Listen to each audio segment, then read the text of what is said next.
Good afternoon, and welcome to Christ's Avengers with Jim Blockey. Christ's Avengers is not about vengeance, it's about heroes. Christ's first heroes were Matthew, Mark, Luke, and John. Christ needs heroes today, specifically in politics, and that's what we'll be talking about here at Christ's Avengers. We will keep you updated on what's happening politically and how you can be involved. Christians being involved in politics is so critical for America. Are you ready to be a hero for Christ? If you are, then here's your host, Jim Blockey. Yeah, the devil saw one of Christ's soldiers on his knees and thought he'd won, until the soldier said amen. Hallelujah. How is everybody today? God bless each and every one of you. We're here today to try to keep you awake and abreast of what's going on in the society that we need to put a stop to. Pastor Howard, boy, I tell you, I'd love listening to him. You know, he said, ask everybody, how many of you are being persecuted out there? And the answer should be everybody. Because if you ain't being persecuted, you ain't doing nothing. That's probably how you got to look at things. So if the devil ain't bothering, it's because he already got you in the palm of his hands, and so he ain't worried about you. So go out there and irritate some people today. You know, get persecuted for doing again. Blessed are those who are persecuted for righteousness, not persecuted for robbing a car, because that's not righteous. So, but it's really important that we know what's going on. And tonight, for those of you who, if you're not a member, go to the Ahern Hotel tonight about 6:30, and there is the Republican Party has their Central Committee meeting. It's the Clark County Central Committee meeting, and it's so important to be involved in political events like this. It's a numbers game. If we have 450 Christians there and they only have 250 rhinos, we win. We get a vote for, the person we want to be the chairman, the county-wise and the state-wise. It's all a numbers game. We just have to have more numbers. So if you're a Christian, you should be able to give 2 hours every other month, because it's the third Tuesday of every other month is when they hold these meetings. And so you go to these meetings, it's all you do is you go, you listen, you hear. And a lot of times you hear a lot of, crybabies, a lot of this, a lot of that. There's a lot of arguing, but that's Satan getting his foot in the door. That's the Democrats who try to infiltrate the Republican Party to destroy it and bring it down. But it's just a numbers game. So our goal needs to be to frustrate them, irritate them, and make them leave. And again, it's just a numbers game. If we have more numbers than they do, then we win. And I understand the Republican Party is not perfect, and neither are any of us.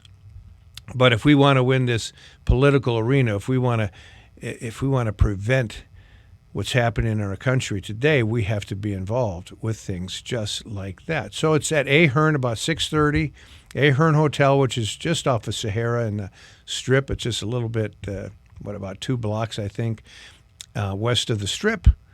You got 2 hours. You'll make some really good friends, because there are a lot of good people there. Yeah, there's some bad, but where else? Where can you go where there isn't some bad people? How many times you go shopping?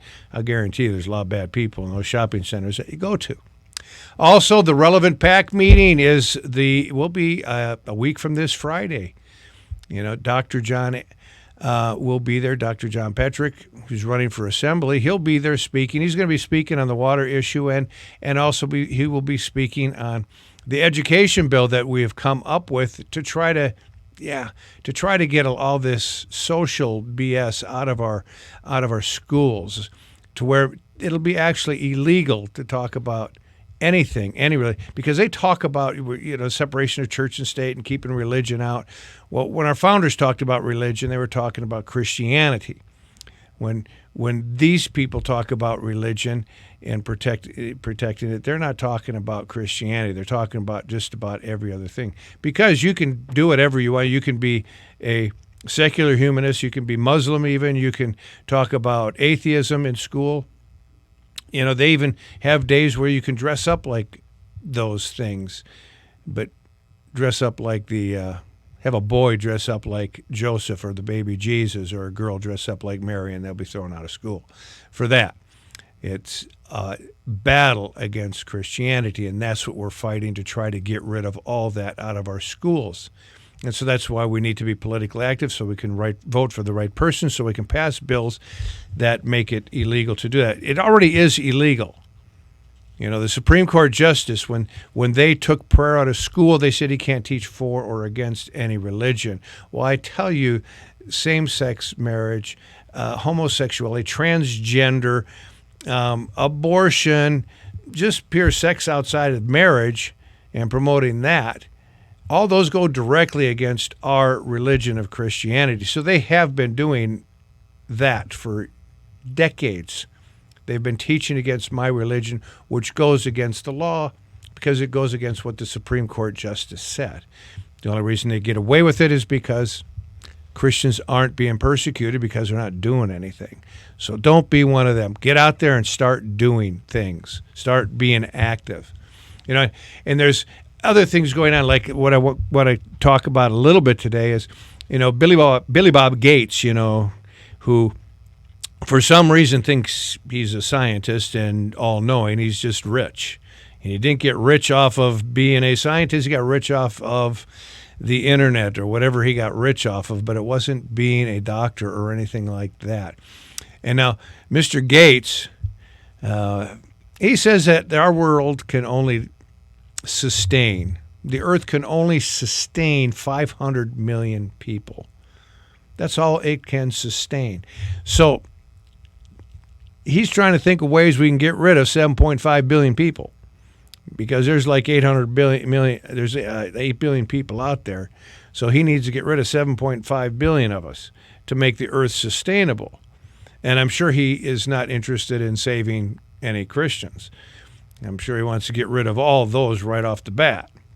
So, but the things that they're doing, food is a big deal. If we don't have food, that will hamper that'll hamper the continuation of life on this earth for us. And some of the things they do, look at all the farms that have been bought up and are not being used as farmland anymore. There's been actually farmers who have been paid by the government to not farm their land with a certain crop, or just not farm their land, period. Look, I think there's been over 22 food storage sites that have been burned or miraculously put on fire, bombed, or a plane crashes into them. All sorts of things. It's over 20. It's like 22. The last I counted was about 22. 22 are food storage places have been hampered. Chickens. Think of the chickens that are getting the, what do they call it, the mad chicken disease or something like that.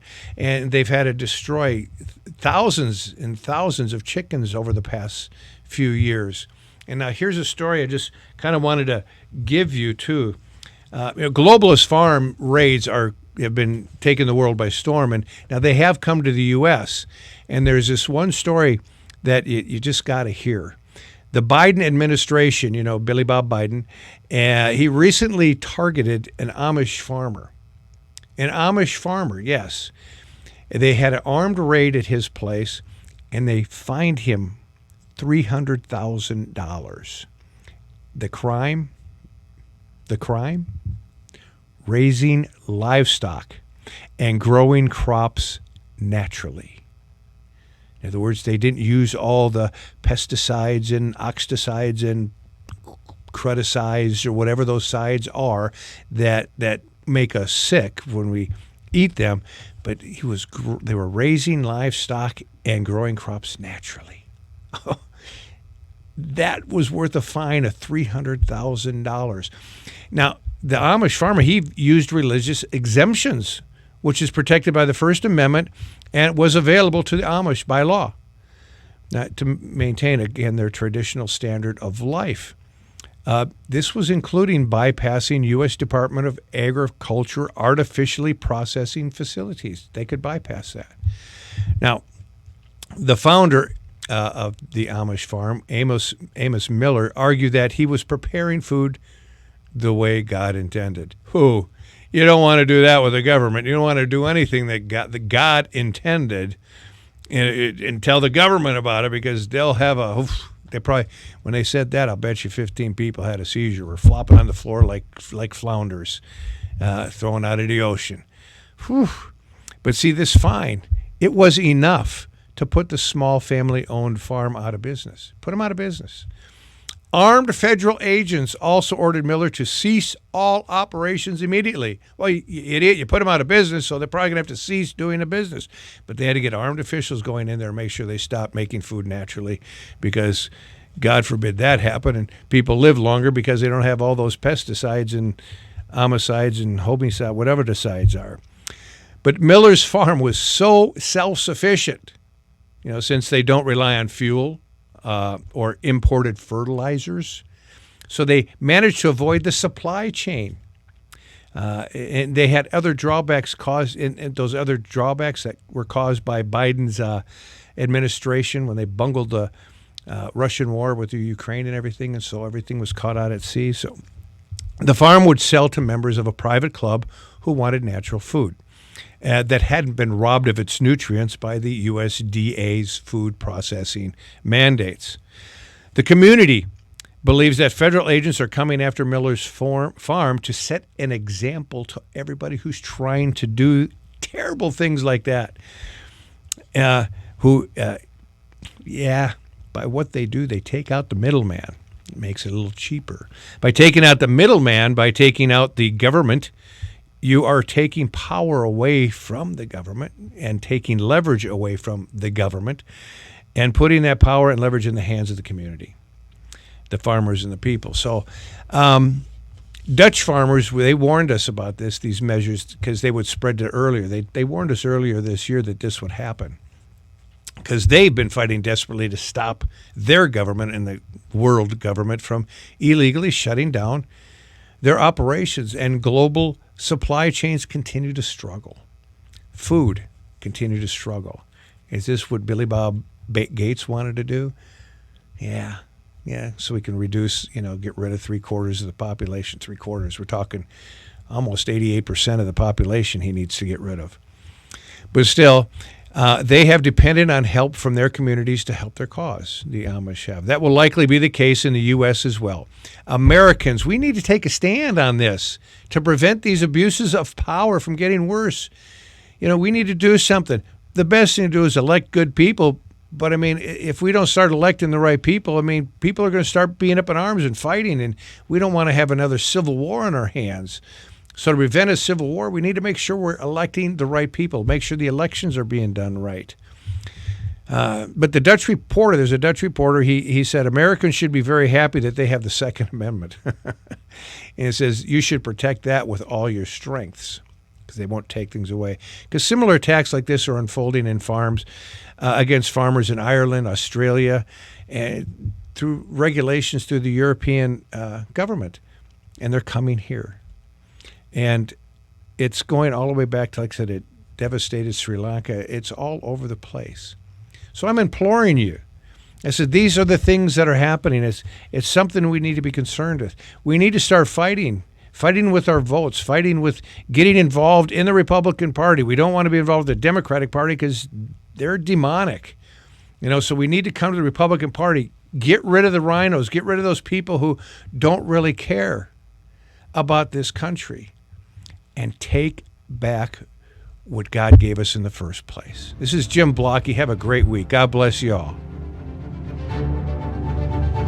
Thank you for listening to Christ's Avengers.